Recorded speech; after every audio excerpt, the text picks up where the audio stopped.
Welcome everyone. The another session of NT UGC Net Home Science. I'm your home science educator Madhushri, and welcome to the platform of JRF Adda. और जैसे कि मैंने पिछले अपने video पे मैंने आपको बोला था कि मैं अपना जो स्ट्रेटजीज़ है, अपना जो स्मार्ट स्ट्रेटजीज़ था मेरे प्रिपरेशन के टाइम पे, वो मैं आपके साथ शेयर करूँगी। तो मैं आज उसी को लेके आपके पास आई हूँ। तो मैंने अपना जो जर्नी है नेट का वो तो पैंडेमिक के दौरान चालू किया था, तो तब मेरे पास टाइम था और नहीं भी था, आप बोल सकते हो, क्योंकि मैं साइमल्टेनियसली अपना वर्क के साथ इंडिया यूजीसी नेट का प्रिपरेशन कंटिन्यू कर रही थी, है ना। तो मैंने जो किया, मैंने सोचा कि पहले एक बार सिलेबस देखा जाए, उठा के एक बार मैं सिलेबस देख लेती हूँ कि मुझे कौन सा टॉपिक आता है, कौन से टॉपिक में मेरा होल्ड है और कौन से टॉपिक पे नहीं है। तो जब मैंने अपना सिलेबस देखा, जो यूनिट 1 और यूनिट 2 है, food service management and nutrition वाला पार्ट, क्लिनिकल न्यूट्रिशन वाला पार्ट, दैट आई नो, मुझे वो आता है क्योंकि बीएससी में मैंने पढ़ा है, एमएससी भी मैंने पढ़ा है उसमें।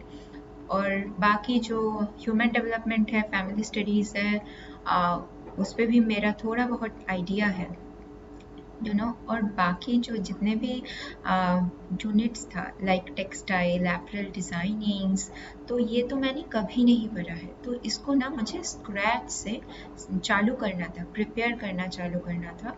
तो मैंने ना इसके मुताबिक एक अपना नोट्स बना लिया कि कौन से यूनिट मुझे आता है और कौन से यूनिट मुझे थोड़ा बहुत आता है और कौन से एकदम नहीं आता है, जिसको मुझे स्क्रैच से चालू करना है। ये था मेरा स्टेप 1 प्रोसेस। स्टेप 2 में मैंने क्या किया कि मैंने ना, मेरे पास एक बुक था, अरिहंत का बुक था, तो मैंने वो उठाई। तो मैंने देखा कि उसमें इतना टॉपिक्स है, इतना कुछ है, मुझे समझ ही नहीं आ रहा था कि मैं कहाँ से चालू करूँ। और ये सिर्फ मेरे साथ नहीं होता है, ये मोस्ट ऑफ द स्टूडेंट के साथ यही होता है। जब हम लोग प्रिपरेशन चालू करते हैं बुक से, हम लोग को समझ नहीं आता है क्या पढ़े क्या ना पढ़े, कहाँ से चालू करें। और मेरे टाइम जो बच्चे प्रिपेयर कर रहे थे मेरे साथ, जिससे मैं थ्रू ऑनलाइन मिली थी, तो उन लोग वो भी सेम प्रॉब्लम फेस कर रहे थे। पर क्योंकि मेरे पास टाइम का कंस्ट्रेंट था, है ना, तो मैंने स्मार्ट स्ट्रैटेजीज अपनाई। क्या किया, PYQ मैंने सॉल्व करना चालू कर दिया। वो भी मैंने ऐसे सॉल्व नहीं किया, उसमें भी मेहनत किया मैंने, कि मैंने यूनिट वाइज सॉल्व करना चालू किया। मान लीजिए 2019 का पेपर है होम साइंस का, तो वहाँ से टोटल 100 क्वेश्चन में से जो फूड एंड न्यूट्रिशन वाला क्वेश्चन है उसको एक जगह मैंने किया, जितना टेक्सटाइल वाला क्वेश्चन है उसको दूसरे जगह किया, जितना आपके फैमिली ह्यूमन डेवलपमेंट वाला, फैमिली स्टडीज़ ह्यूमन डेवलपमेंट वाला क्वेश्चन है उसको मैंने अलग जगह किया, है ना। ऐसे करके मैंने 10 यूनिट का अलग अलग क्वेश्चन मैंने सेट कर लिया। अब मुझे ये करने के बाद आफ्टर 15 डेज, ये पूरा प्रोसेस मुझे 15 डेज लगा। आफ्टर 15 डेज मुझे आइडिया आ गया कि कौन से यूनिट में, कौन से एरिया से रिपीटेटिव वे में क्वेश्चन पूछा जाता है। जब मुझे वो पता लग गया, मैंने नोट डाउन कर लिया वो टॉपिक यूनिट वाइज, और मैं वही टॉपिक को इन डिटेल वे में पढ़ना चालू कर दिया। इसके साथ साथ ही मैंने जो PYQ में 4 ऑप्शंस मिलता है आपको, वो भी सॉल्व करना डिटेल वे में पढ़ना चालू कर दिया। अगर आप ट्रेंड्स देखेंगे पिछले 10 साल का, वो जो आपको ऑप्शंस मिलता है उसी के इर्द गिर्द से आपको क्वेश्चन मिलता है हमेशा। तो वही अगर ऑप्शन आप अच्छे से पढ़ के जाओ हर एक क्वेश्चन में, आपके लिए बहुत आसान होगा स्कोर करना। बाकी रहा कि कंप्रीहेंशन का पार्ट, तो कंप्रीहेंशन आपको हमेशा जो करंट अफेयर्स वाले एरियाज हैं न्यूट्रिशन में, आपके अगर आप यूनिट सेकंड में जाओगे, वहाँ पे एक आपको सेगमेंट मिलेगा पब्लिक हेल्थ न्यूट्रिशन। तो पब्लिक हेल्थ न्यूट्रिशन से मोस्ट ऑफ द टाइम आपको कंप्रीहेंशन मिलता है, राइट। तो वो अगर आप जितना आप अपडेटेड रहोगे, लाइक कोई भी national level, international level journal आप फॉलो करोगे, रिपोर्ट फॉलो करोगे, जैसे नेशनल न्यूट्रिशन रिपोर्ट होता है, नीति आयोग रिपोर्ट होता है, जहाँ से वो कंप्रीहेंशन आपको मिलेगा। अगर अगर टाइम मिले, क्योंकि मैं इस फील्ड से जुड़ी हुई हूँ, वो मेरे लिए एडवांटेज की तरह काम किया।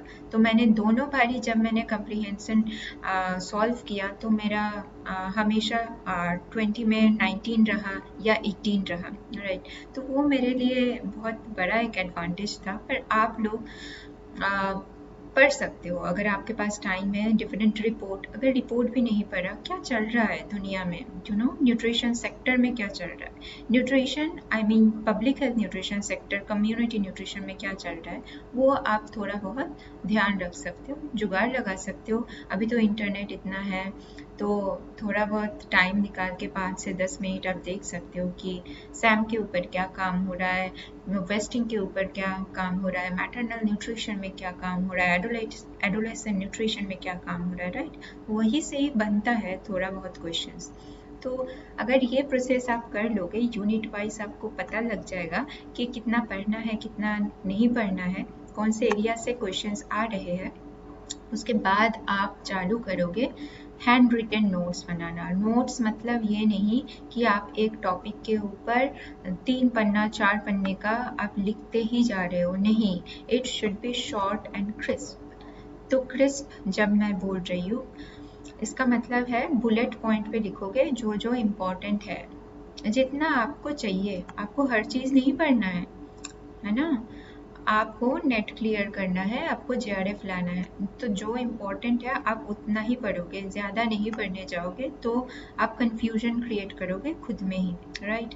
उसके बाद आप हैंड रिटन नोट्स टारगेट रखना कि 15 to 20 डेज में कंप्लीट कर लो। सिर्फ आप नोट्स के लिए अपना दिन मत गंवाना, पूरे दिन भर के आप नोट्स मत लिखना, उसके साथ साइड बाय साइड आप रिवाइज भी करते हुए जाना, पीवाईक्यू सॉल्व करते हुए जाना, तभी मॉक टेस्ट देते हुए भी जाना। मान लीजिए कल मैंने एक पीवाईक्यू पेपर सॉल्व किया, आज मैं उसका मॉक टेस्ट दूंगी। उसमें क्या होगा, आपके जो टाइम कंस्ट्रेंट होता है एग्जाम हॉल में वो नहीं होगा, आप विद इन 2 आवर्स आप कंप्लीट कर पाओगे, है ना। तो ये आपको करना है, साइमल्टेनियसली रिवीजन करते हुए जाना है, नोट्स बनाते हुए जाना है और उसको भी रिवाइज करते हुए जाना है। कल आपने जो पढ़ा है आज वो पहले रिवीजन करोगे, फिर नया टॉपिक पढ़ोगे। ये आप होल प्रोसेस कर लोगे तो आप में कॉन्फिडेंस बिल्डअप हो जाएगा। और ये सब करने से पहले आपको एक टाइम टेबल सेट करना है, वो बहुत ज़रूरी है और वो अचीवेबल होना चाहिए। डेली आपका जो भी टारगेट है टाइम टेबल के अकॉर्डिंग, है ना। अचीवेबल मतलब आप नहीं बोल सकते हो आज मैं पूरे टेक्सटाइल कंप्लीट कर लूँगी, पूरे पढ़ लूँगी, पॉसिबल नहीं है। आप 2-3 टॉपिक जो भी पढ़ रहे हो वो अच्छे से पढ़ोगे। आपको ये टारगेट रखना है कि मैं इतना इन डेप्थ में पढ़ूंगी कि कहीं से भी क्वेश्चन आए वो मैं आंसर कर पाऊँ। तो इन डेप्थ वे में 3-4 टॉपिक पढ़ो, नेक्स्ट डे उसको रिवाइज करो, फिर नया टॉपिक पढ़ो, यही होना चाहिए। और कंसिस्टेंसी मतलब आज मैंने 7 घंटा पढ़ा है, कल तो मेरे पास टाइम नहीं है, मैं बस 4-5 घंटा पढ़ के मैं छुट्टी मारूंगी, थोड़ा नेटफ्लिक्स देख लूँगी, थोड़ा दूसरा कुछ कर लूँगी, नहीं। कंसिस्टेंसी आपके सक्सेस के लिए बहुत ज़रूरी होता है।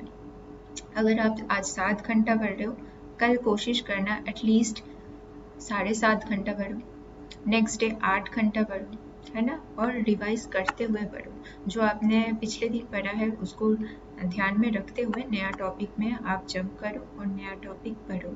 मेरा मैसेज आपके लिए यही रहेगा, consistency is what transform a average into excellence.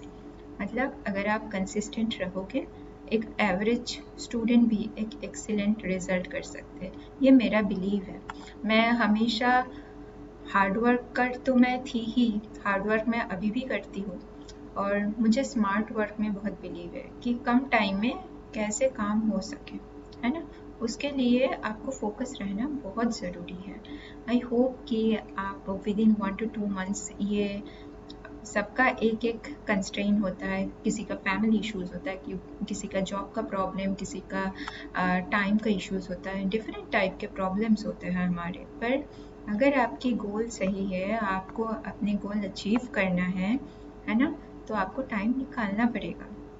Right. और ये तो ऐसा नहीं 4-5 साल तक आप करते हुए जा रहे हो, 1 to 2 मंथ्स अगर आप इन्वेस्ट करते हो सही से, timely with your targets, net JRF crack करना मुश्किल काम नहीं है।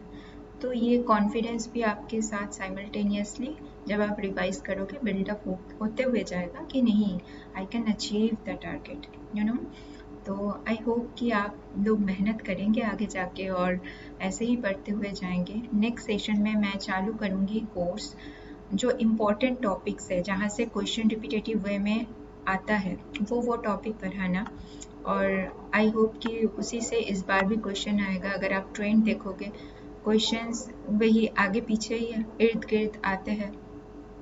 तो नेक्स्ट सेशन पे हम लोग मिलेंगे with the new topic, with the new course, है ना। तभी के लिए आप कंसिस्टेंट रहो, अपना टाइम टेबल सेट करो और पहले सॉल्व कर लो माइंड में कितना आप पानी में हो। हम ही जानते हैं हम कितना पानी में हैं, है ना। वो अगर आप जान लोगे ना आपके ड्रॉबैक्स क्या है, तो आप अपना टारगेट ज़रूर अचीव कर पाओगे। तो आज के लिए इतना, थैंक यू सो मच। हम लोग मिलेंगे नेक्स्ट सेशन पे।